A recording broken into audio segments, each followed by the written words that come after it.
Wow.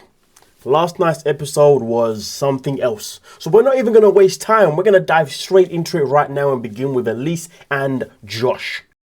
No, I woke up and he was gone. And he said, Dad, please, like, where is he? And like, I ran off to do a few things while you're asleep. I've got work to run around for. There are people in life that they bring baggage with them from past relationships. So because she's been through a traumatic experience in the past, she's like, okay, well, if this guy has left, then that must mean he's doing something that he shouldn't be doing. What? The worst thing about her reaction is that she jumped to accusations, jumped to crying, and didn't think to text me and say, hey, I woke up and you're not here. Where are you? Simple thing. That's all she had to do. But nah, she decides to put on a whole show. This is very telling about her character. Like, I've got to do jobs while I look after you. If you're asleep and you're in bed, perfect, sleep in. this wasn't about a job. What was it about then? I think. And then to sit there and say that this wasn't about a job, to sit there and accuse him of lying without no evidence, no proof of him actually lying. You're just saying he's lying just because, okay. Yes, he withheld information. He told her that he was staying at his parents' house, but instead he was staying with a female friend. And I get it. That lie is a big lie. It's not a lie that should be, ignored. Completely get it. But she's met the friend. She had an argument with the friend, but she still decided to go back with him to this apartment. And all because she woke up and he wasn't there. This means this whole thing has been now turned into a massive scene. Very telling. I think I should have just told Elise that I had to work. But she texted. Were you at Nat's today? I wasn't at Nat's today, no. I had work to do. Nat's helping you out, and I've been used in the past with money. Like, I don't know if you're going to be using me for money. That is a crazy accusation right there. Okay, yes, he's obviously living at Nat's rent-free, pretty much, And yes, he's pretty much enjoying that type of lifestyle. I mean, who wouldn't? But now you're going to sit there and say that maybe you're using me for money. An accusation like that can only really happen if somebody has done something to you that involves using you for money. The question is, though, has he ever asked Elise for money? Has she ever had to go in her pocket and give him money? Let's dive in. It seems like you're getting so defensive with just like... I'm just sick of the peppering. You're flogging the same horse, like... Because what makes me worried that you could be using me. Well, how would I use you? Like, I don't know, if you don't have a job. What have I made you pay for when you've been here? And that is the key question right there. What have you paid for? What have I asked you to even financially, put down money for since you've been here? Absolutely nothing. It's crazy because you see, her insecurities don't stem from the fact that he lied, that he was staying with a woman. They don't come from this. Her insecurities comes from her own past. It comes from the fact that she's been in a relationship before with a man that financially used her. But here's the thing. If you have this mindset where you believe somebody's going to use you again, wouldn't you be more precautious about, one, booking a flight to Australia? Wouldn't you have been able to figure these things out before even actually making that big jump in the first place? So for her to go all the way there and now bring all of her international baggage with her is absolutely bonkers. But some people in life just aren't reality ready. I'm just... Okay. But please, let me know. Because I'm not playing that again. I'm looking for stability, and right now his life is completely unstable. And that scares me to death because I've been here before. We know. She's been here before. Is his life unstable? Yeah. He doesn't have much going for himself. He hasn't got a home of his own. But is he in a position where he's got it under control? That's the key question. Because you see, you would imagine that before she decided to go to Australia to see this man, she would have been able to ask him questions that identified that he's on the road of finding that stability. Now, Josh did come out to admit the reason why he is where he's at right now is because his child is no longer by his side. So the woman that he had a child with decided to move an hour and a half away by flight, you see. So he said when that happened, that tore him apart. So it put him down a path that wasn't exactly the best, that involved him drinking and definitely put him in a path that obviously was not for the best. But he seems to have been now put himself in a position where he's trying to pick himself back up. He's trying to do better for himself again, which I hope is obviously what's exactly happening. But he's not trying to project that onto this relationship. He's hoping that this relationship with Elise can actually go somewhere. But instead, for herself in particular, she's all about projecting every single relationship that she's been in and bringing it into this one. And it makes sense why she's been engaged about 5 times but had no successful, but never actually went to the marriage stage. Because clearly she's somebody who self-sabotages. She's somebody that carries a lot of negativity with her whenever she enters a relationship, whenever she enters another person's life. There's a lot of lack of self-reflection here that isn't happening, that should be happening from Elise. It's quite sad. It's quite tragic. But let's have a listen to what her parents had to say. Oh, you look for more negative. Yes. I'd like to hear, the other stuff about him. It's getting to the point where just constantly like I'm a punching bag. So first things first, the mother says that you are always somebody that focuses on the negatives.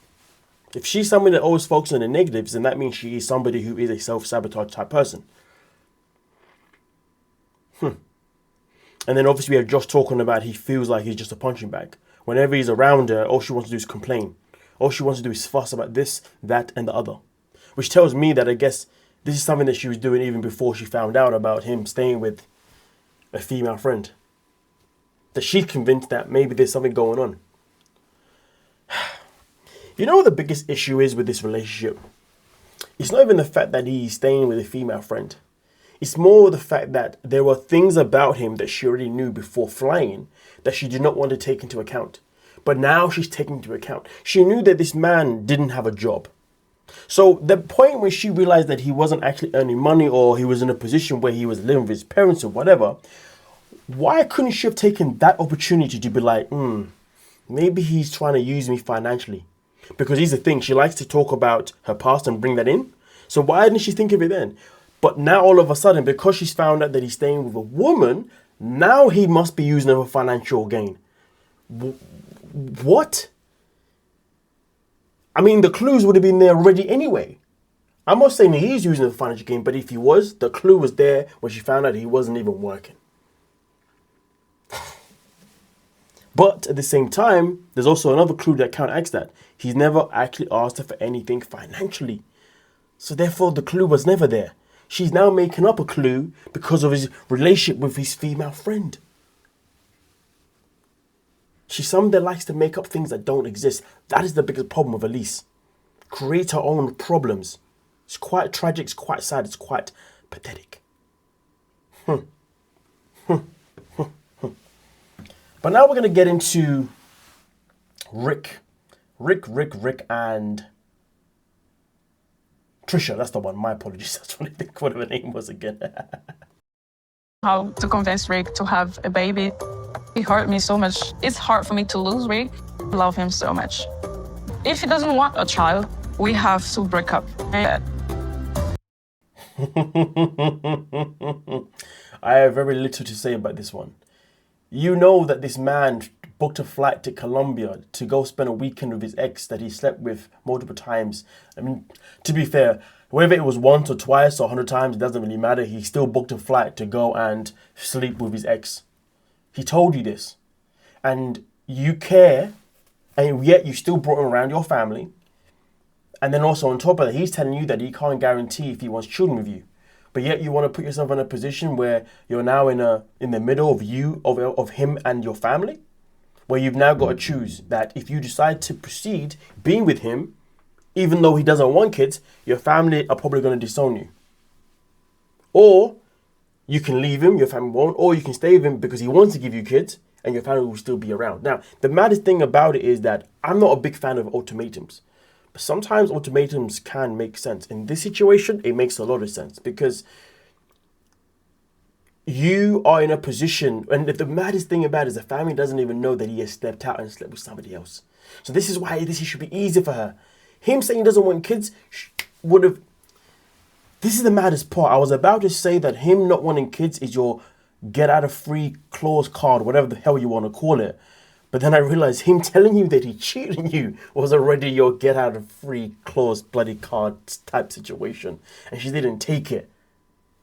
It's crazy. I said I had very little words for this and now I'm ranting away. Either way though, Trish, you're just embarrassing yourself. You need to learn to do better for yourself because this is just grotesque behavior. But with that being said though, let's move on to the next one because god diddly damn. I think him just being willing to come and see me for lunch or coffee or whatever is a sign that he would be open to potentially starting a relationship again. There's so many kings and queens of this show that are just the kings and queens of false hope. But I gotta say, Emma must be the one for this season, potentially, because, boy, the level of delusion is crazy. Because this man wants to meet you, it must mean that maybe he wants something from you. You know what's so crazy about it? She literally had a full-on meltdown that Zaid dumped her ass. But she just didn't want it no more because of her pettiness and her messiness. And then she wastes no time texting her ex. Does she actually ever care about Ziad? Does she actually ever just want to be... Oh boy, my throat.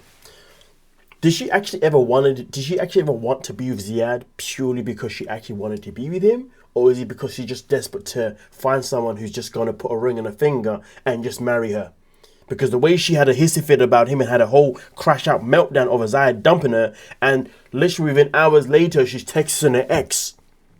And then within hours of texting her ex and him responding, now she's like, maybe we've got a chance of being back together again. Zaid was right to leave you. He knew that he was nothing but just a rebound. And you ain't shiz. But let's dive in though. Did Mohammed even care to actually want her back? Are you kidding me? A fiance? He said he has a fiance. I don't want to hear from you anymore. You know, in life, it's not good to be laughing at somebody else's misery. But when people put this misery on themselves, you have no choice but to just laugh, but not so evil as that. But let's continue. This trip has been... I'm just so done with these pieces of men. And I himself... She's done with these pieces of men, these type of men. You know what's interesting? The only thing that she should be done with isn't the men. It should be her attitude. It is the way that she carries herself. There is a lack of accountability for this woman. There is a lack of emotion. And when I say lack of emotion, what I mean is, does she even care to spend time and actually get to know these men on a personal level to know if these men are actually compatible for her? No, she's like, yo, this man swiped right on me and he tells me that he actually wants to marry me. He loves me. But she doesn't actually see if there's an actual genuine connection. Because if that was the case, then, well, listen to what she has to say next. And like, how does Mohammed get engaged? I'm still single, but Mohammed is engaged. And she's fiance left because I know she's probably going bankrupt with all the money she's sending him, everything she's doing to support him, all the gifts for him and his family, because that's exactly what happened to me. So she wanted to get back with Mohammed, even though he did all of these things to her, used her for money. Mohammed actually used her for money the way Elise is trying to accuse Josh of using her, which is crazy business. But either way, though, we're in a situation right here.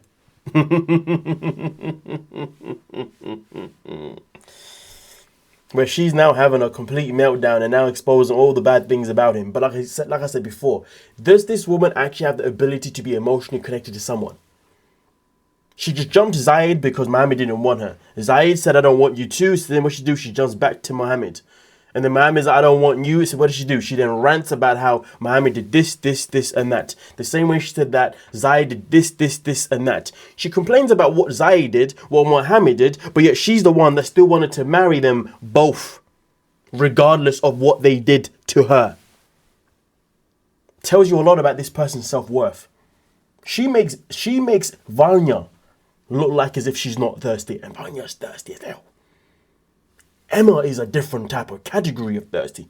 Happy to just jump from person to person, regardless of how they treat her. A man can walk into her life, treat her like absolute garbage. But as long as he says that I'll put a ring on that finger and I will sleep with you every night, she'll be like, okay.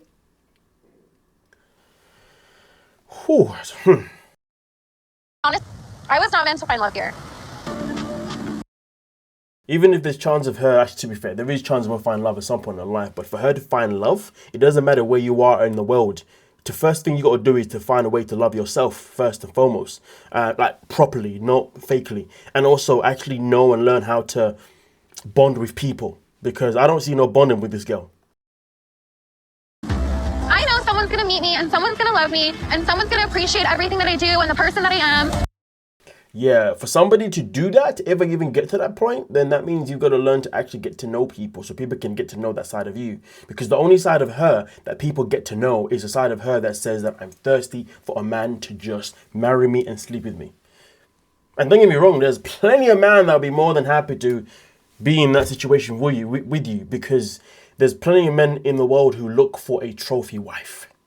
If that's the kind of wife you want to be, then go for it. Because trophy wives, you see, those are the wives that men go for because they're women that they know, look the part, will sleep with them, and will do as they're told.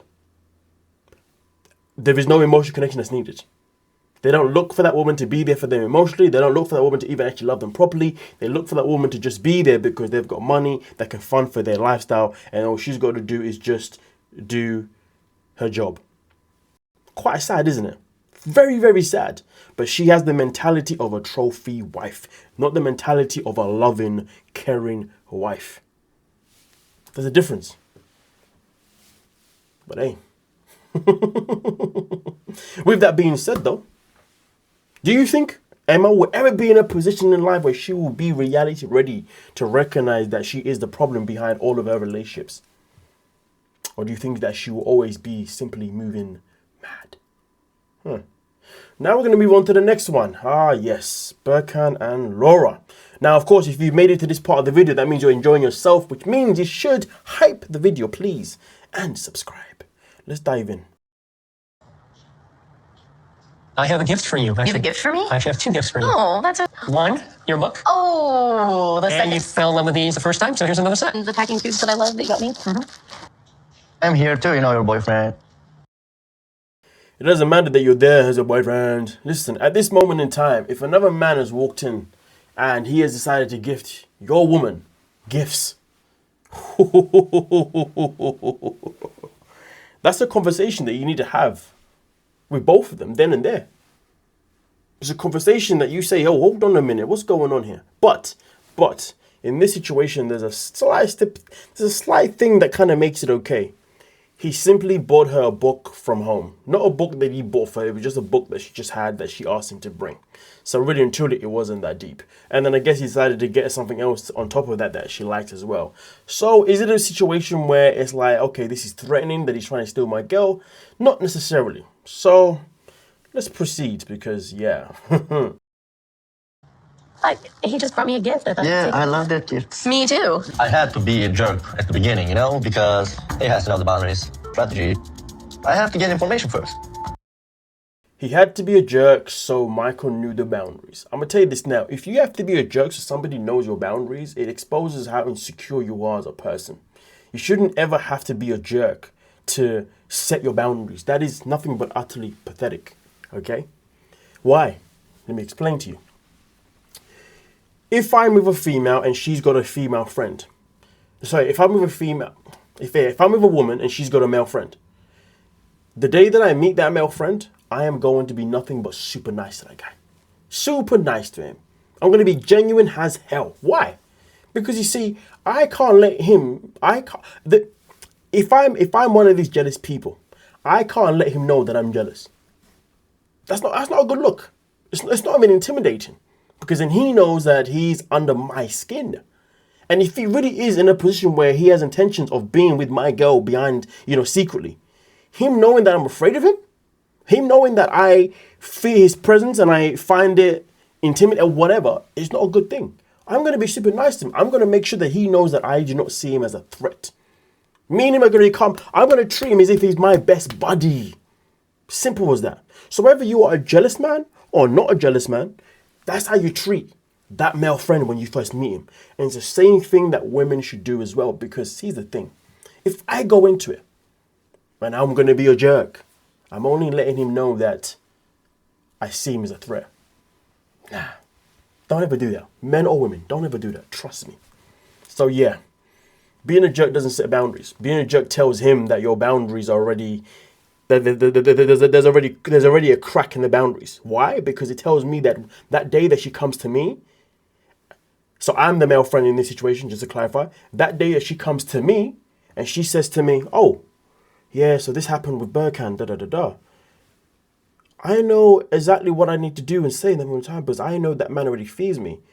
It's simple. I could be like, listen, girl, you know I'm always here for you, okay? And I understand what you're saying. It's entirely up to how you want to go about it. Would you like my views on the situation?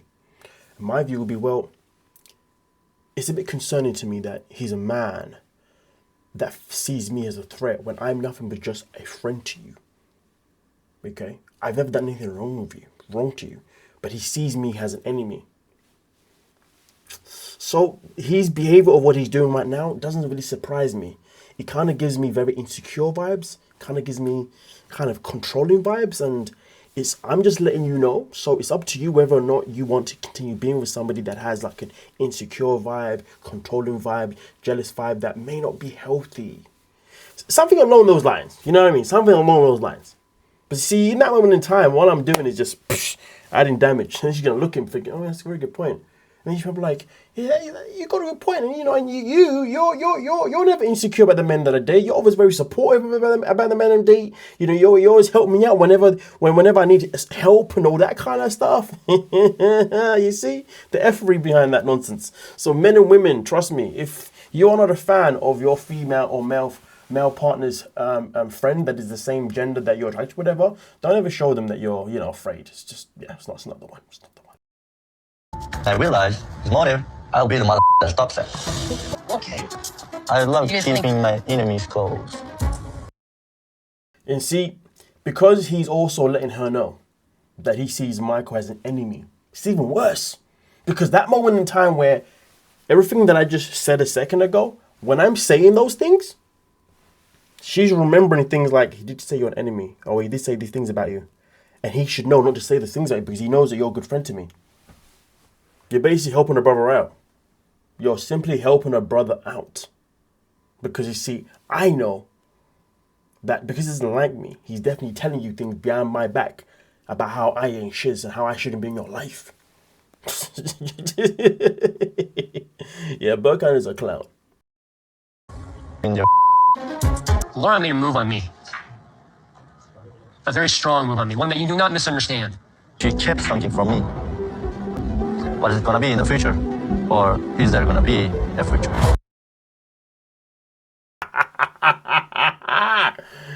I'm not gonna lie to you folks, this was my favorite part of the whole episode. Favorite part of the whole episode. Let's talk about this real quick. Let's talk about this one.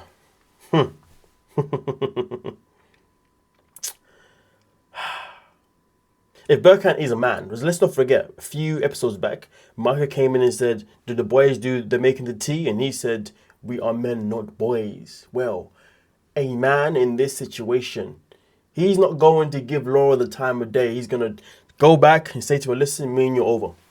I would like you to pack your bags and find yourself some other accommodation whilst you're still here. You got your friend Michael here, so I'm sure you both got money together. You ask me why, I'm going to say, listen, I am not going to be somebody's alternative, as he said. The only thing that could save, no, there's nothing that can save Laura. But I was going to say this though. Michael did say that she did make a move with me some time ago, which means that there's been a timeline where she's been able to move on from Michael and now be in a position where she can find somebody else, that being Birkan. But we know that she made advance to Michael before she flew to Turkey, so it wasn't that far ago. But let's just say he doesn't know that. Even if she was to try and go that angle, the angle it shouldn't work, because it still doesn't change the fact that you've kept someone in your life that you like. You've kept a man in your life that you know that I don't approve of. So it tells me the reason why you don't respect anything that I say to you regarding him is because you like him, and that's why you don't want to get rid of him. Yeah, there's not coming out of this one. If Birkan decides to forgive her, decides to, you know, listen to what she's got to say, well, then it just exposes how much of a weak boy he is and how much of a man he never was. And to be fair, with the recent things that have happened on social media with him and his racism, I'm not surprised that he's not a man. I'm not surprised that he's nothing but a boy. Okay, because real people, real human beings would stray away from racism or anything that is malicious to anybody in this life. Okay, but hey, Michael came in nice. He came in clutch mode.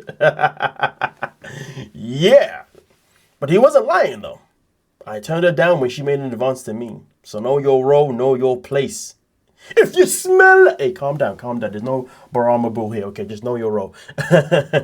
Let's get into the next one, which is Aviva and Stig. Regular, but it's usually around this time. Started using protection since we left San Pedro. We had plenty of sex without a condom. I haven't gotten my period yet. One thing that really bothers me is the way she says it so proudly. Yeah, you know, I might be pregnant with a man that I've met for the first time. How is that responsible? It is what I was hoping for, and it's what we discussed before I got here. So maybe it's a good thing. I don't know who discusses having kids before ever meeting, to be honest with you. That's the most bizarre thing ever. I really hope that she's not pregnant because the level of immaturity between these two is sad. Because they discuss having a child before even meeting. That already itself is a massive, massive moving mad type situation. No reality here. Neither one of these two are behaving with reality ready type energy. Absolutely patheticness. But hey, we have to wait and find out. I know there has been a lot of speculation about how people believe that she was pregnant. But I guess we'll find out. But I hope she's not because it's not the one. So that's all I have to say for these two. But now let's move on to the last one. Ooh, Lisa and Daniel. I love Lisa, and she promised not to do it anymore. So, despite all her mistakes, I still want to marry her. You called her an abomination, and you still want to marry her. Tell me you want a green card without telling me you want a green card. She told me that she has gotten married 5 times. She has not been divorced, in a relationship with several women. But why am I hearing this one now? And that is a very good question. Why are we only hearing about this one now? You came here for my blessing and you're telling me this now. It's not looking good for Lisa right now. Where is the honesty? This is an abomination. She cried. It's made this abundantly clear. Even the... I'm not too sure what his purpose is, but yes. Oh, his title. But even he says that this is an abomination. 2 people have said an abomination, right? So you would think when something is an abomination, okay, it clearly means that me and you can never be together because what you've done is just, it's so disgusting that I have to use a strong word like an abomination. But no, but yeah, Michael still wants to marry her. That is diabolical. In spite of the offense she has committed, when she married, that made me more angry. Feel she is pretending just to get sympathy from me. So it's interesting because he's able to read the situation. He says that this woman is clearly doing what she's doing just to, you know, get her own way. So he's obviously showing us that he's not stupid. Well, let's continue. Uncle, I'm not God. No, you're not. I'm not God. And I am Sit down begging there. for your forgiveness. Work. Work. The fact that she got on her knees and said, I would do anything to make this work. Get on your knees, I'll do anything. That's very diabolical type behavior there. I won't do it again. Sir, I love her with all my heart. I'll never bring a woman to my family, to you, or the rest of my life with her. I can go on my knees. And then this fool went on his knees as well. Tell me you want a green card without telling me you want a green card. Why are you getting your knees as well?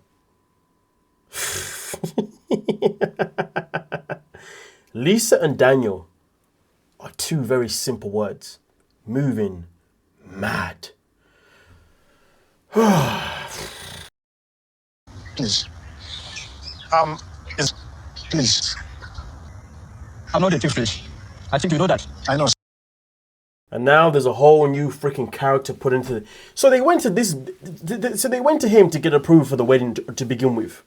But now because she's an abomination, they now have to go to someone else to get the approval again. But now it's someone else. How many levels is there? What's going on here? I feel like I'm watching a game. You know when you play a game and there's different levels per each game, you know? You have to keep leveling up. Or when you go to a career, there's always the career ladder. Why is there so many people in play? What is this about? This storyline is getting out of hand. They're just introducing people. I need to speak to some of my Nigerian brothers because, boy, I need to know if this stuff is legit because I don't know what's going on here. This is a mess. And also, get off your knees, boy. What are you doing? It's not within my powers to forgive such an abominable act. This has mistakes. We have to consult the spiritual leaders and the elders, and they will be the ones to tell if the... So because this is an abomination type of an act, there's now the elders you have to go to. Spiritual elders.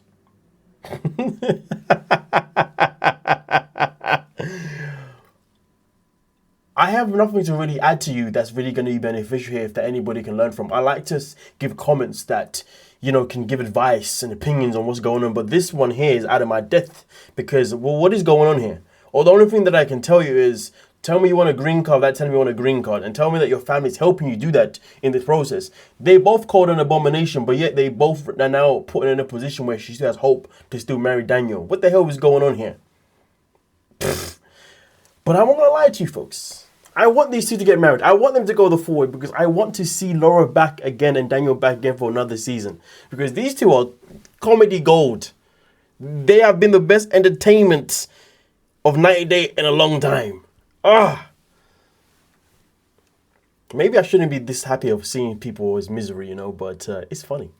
Well, with that being said, though, please do let me know your thoughts down below in the comment section. Don't forget to hype the video. Please subscribe, like, and comment down below. Have a good day.